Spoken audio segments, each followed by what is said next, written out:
اعوذ باللہ من الشیطان الرجیم، بسم اللہ الرحمن الرحیم۔ میاں وائس کے معزز دوستو، السلام علیکم۔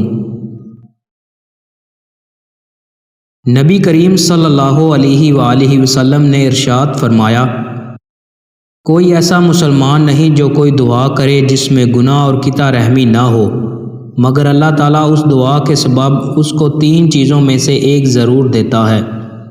یا تو فی الحال وہی مانگی ہوئی چیز دے دیتا ہے، اور یا اس کو آخرت کے لیے ذخیرہ کر دیتا ہے، اور یا کوئی ایسی ہی برائی اس سے ہٹا دیتا ہے۔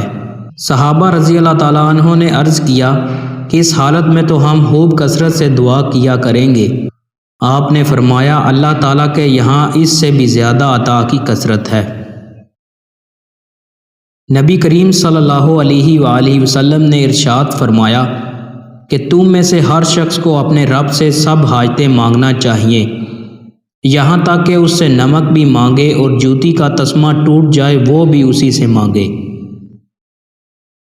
دوستو، اس ویڈیو کو زیادہ سے زیادہ شیئر کریں اور چینل کو سبسکرائب کرنے کے ساتھ بیل کے آئیکن پر کلک کریں۔ بہت شکریہ۔